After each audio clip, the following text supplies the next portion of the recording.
ಮಹಾಗಣಪತಿ ಕೃಷಿ ಕನ್ನಡ ಯೂಟ್ಯೂಬ್ ಚಾನಲ್ದಲ್ಲಿ ಎಲ್ಲ ರೈತ ಬಾಂಧವರಿಗೆ ಸ್ವಾಗತ ಸುಸ್ವಾಗತ. ನಾವು ಇವತ್ತು ಚೆಂಡು ಹೂವಿನ ಪ್ಲಾಟಿನಲ್ಲಿ ಇದ್ದೀವಿ. ನಾವು ನೋಡಬಹುದು ಈ ತರಹ ಚೆಂಡು ಹೂವಿನ ಪ್ಲಾಟು ಬಂದಿದೆ.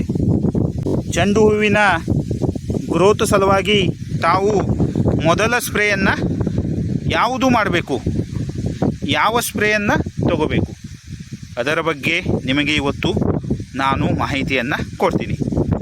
ಚೆಂಡು ಹೂವಿನಲ್ಲಿ ಗ್ರೋತ್ ಸಲುವಾಗಿ ತಾವು 1ನೇ ಸ್ಪ್ರೇದಲ್ಲಿ ನೀಮ್ ಆಯಿಲ್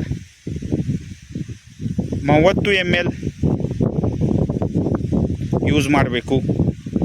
ಆಮೇಲೆ ಬಯೋಝೈಮ್ 30 ml ಯೂಸ್ ಮಾಡಬೇಕು. ಈ ತರಹ ತಾವು 1ನೇ ಸ್ಪ್ರೇದಲ್ಲಿ ನೀಮ್ ಆಯಿಲ್ ಹಾಗೂ ಬಯೋಝೈಮ್ ಈ ಸ್ಪ್ರೇಯನ್ನು ತಾವು ಗ್ರೋತ್ ಸಲುವಾಗಿ ಯೂಸ್ ಮಾಡಬಹುದು. ತಾವು ನೋಡಬಹುದು ಈ ತರಹ ಪ್ಲಾಟು ಬಂದಿದೆ.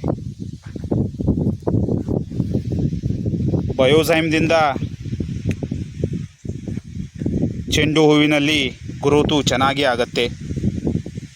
ಅದರ ಸಲುವಾಗಿ ತಾವು ಗ್ರೋತ್ ಸಲುವಾಗಿ